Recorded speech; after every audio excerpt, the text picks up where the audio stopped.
ٹھیک ہے. مین مقصد کیا ہے کہ آپ نے پروڈکٹ بیچنا ہے اور آپ نے پیسے کمانے ہیں, لیکن آپ اشتہار میں یہ تو نہیں کہیں گے نا کہ آپ میرا پروڈکٹ خریدو کیونکہ تاکہ میری کمپنی کی پروفٹس میں اضافہ آ جائے. آپ کہیں گے نہیں جی وی آر کنیکٹنگ پیپل, یا ہم لوگوں کو نزدیک لا رہے ہیں فلانا ٹھیک ہے فلانا ٹھیک ہے. اب آپ فرض کریں کہ ٹارگیٹ مارکیٹ آپ کی ایک ہے, ٹھیک ہے. مارکیٹنگ میں ہم نے ایک چیز سیکھی کہ کوئی بھی اگر پروڈکٹ ہو یا کمپنی ہو, اس کی ایک چیز ہوتی ہے یونیک سیلنگ پروپوزیشن یا یو ایس پی, ٹھیک ہے, کہ اس پروڈکٹ میں کیا خاصیت ہے, میرے پروڈکٹ کو کیوں خریدو گے, دوسرے پروڈکٹ کو نہیں خریدو گے. ایک کمپنی ہے وہ کہتی ہے کہ جی ہماری سب سے بڑی اسکرین ہے, یونیک سیلنگ پوائنٹ. ایک موبائل کمپنی کہتی ہے کہ جی ہمارا فون سب سے زیادہ سستا اور مضبوط ہے, دیر پا چلنے دیر پا, ٹھیک ہے. اب ٹی ٹی پی اور جو most of the terrorist organisations انتہا پسند دیوبندی سلفی سوچ کے ساتھ ان کی کنیکشن ہے, ٹھیک ہے. اور ان کی یو ایس پی کیا رہی ہے, ان کی یو ایس پی رہی ہے وائلنٹ جہاد. وہ اور بات ہے کہ اس سو کالڈ جہاد میں بے گناہی مارے جاتے ہیں, اسکول کے بچوں کو قتل کیا جاتا ہے, یہ ہر چیزیں ہم جانتے ہیں, لیکن ان کا موقف یہی رہا ہے. ان کو ریکروٹمنٹ کے لیے بھی یہی آرگیومنٹ یوز کی گئی ہے. اچھا, اب آپ کو جو انتہا پسند بریلوی جماعتیں ہیں, ٹارگیٹ مارکیٹ جو نہیں, ہاں اب ٹارگیٹ مارکیٹ تو ایک ہی ہے نا. آپ بیسکلی پاکستان کی عوام یا مسلمانوں کو دکھانا چاہ رہے ہیں کہ جی ہم ہی ہیں آپ کے ریپرزینٹیٹیوز, آپ ہمارے ساتھ ہیں. تو جہاد کی یو ایس پی تو ان لوگوں نے لے لی, تو آپ کے پاس کیا بچا, تو یہ آ گئے بلیسفمی پہ, سر تن سے جدا, جان قربان, سو آن اینڈ سو فورتھ. مجھے لگتا ہے کہ ٹی ٹی پی جے نے اس کلیم سے اور اس رسپانسبلٹی کلیم سے اس ٹارگیٹ مارکیٹ کو توڑنے کی کوشش کر رہے ہیں. میسج میری نظر میں یہ ہے کہ جی دیکھیں صحیح ہے, اس کو پھانسی مل گئی, آپ جنازے پہ گئے, آپ نے مظاہرے بھی کیے, کیا ہوا, کیا حاصل ہوا. یہ لوگ آپ کا دفاع نہیں کر سکتے. آپ کا موقف اگر یہی آپ کا موقف ہے تو آپ ہمارے ساتھ آئے. یہ دیکھیں we have struck at the courts, جس نے پھانسی دی ہے. مجھے یہ لگتا ہے, میں اس کو کسی اور لیول پہ لیتا ہوں. مجھے ایسا لگتا ہے کہ صرف ایسا نہیں ہے کہ آپ نے جیسے کہا کہ جی ایک لوگ جو ہیں وہ وائلنٹ جہاد کی تبلیغ کرتے ہیں اور دوسرے جو ہیں انہوں نے جو توہین مذہب کا جو سلسلہ ہے اس کو اون کرنے کی کوشش کی ہے اپنی آئیڈینٹی بنانے کے لیے. مارکیٹ اتنی سیچوریٹڈ ہے کہ جو ایون وائلنٹ جہادی ہیں ان کے درمیان بھی گلا کاٹ مقابلہ ہے, مثلا القاعدہ اور داعش, ہے نا. اچھا, اب یہ ہے کہ اور یہ مقابلہ صرف انتہا پسند تنظیموں میں نہیں ہے, یہ جو پولیٹیکل پارٹیز ہیں آئیڈیالوجی ایک ہے, ان کے درمیان بھی ووٹ کی, علاقے کی, کنٹرول کی جنگ ہے. مثلا بظاہر جمعیت علماء اسلام اور جماعت اسلامی میں کوئی نظریاتی فرق تو نہیں ہونا چاہیے, بالکل ٹھیک صحیح بات ہے. اس کے باوجود بود المشرقین ہے, اور اس کی وجہ ہے پولیٹیکل اور اسٹریٹجک. تو یہ چیزیں جو ہیں آپس میں اتنی گتھی ہوئی ہیں کہ ایک دوسرے کے سمبل استعمال بھی کرو, ایک دوسرے کے سمبلز کو کنڈیم بھی کرو جب ضرورت ہو, جی ہاں, اور جب ضرورت نہ ہو تو نیوٹرل بھی ہو جاؤ, پولیٹیکل ہو جاؤ, ڈیموکریٹک ہو جاؤ, جب ضرورت نہ ہو تو ملیٹنٹ ہو جاؤ. تو یہ اس طرح چیزیں چلتی رہیں. لیکن گھوم پھر کے ایک ہی بات ہے, نتھا سنگھ اور Prem Singh one and the same. فی الحال لیتے ہیں ایک چھوٹی سی بریک, اور بریک کے بعد اپنی ٹاپ سٹوری پہ واپس آتے ہیں.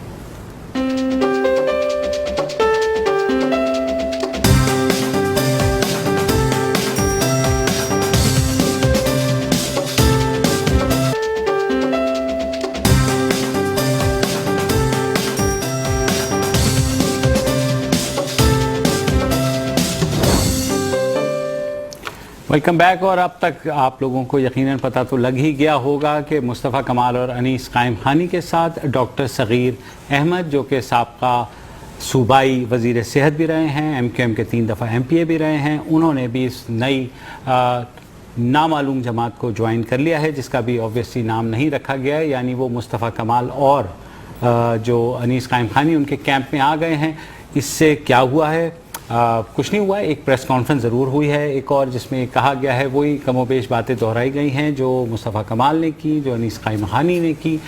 اب آگے کیا ہو رہا ہے یہ آپ کو کوئی اور نہیں بتائے گا, یہ ظاہر ہے ہم ہی بتائیں گے, کیونکہ تحقیقاتی رپورٹر ہے, ہم نے رات کو بھیجا تھا. ایک گدھ پہ میں خود سوار ہو کے اسلام آباد گیا اور پھڑپھڑاتا ہوا واپس آیا, ساتھ ہی ہمارے اور بھی گدھ, نجم سیٹی نے ظاہر چڑیا ان کے پاس ہو گئی, ہمارے پاس گدھے.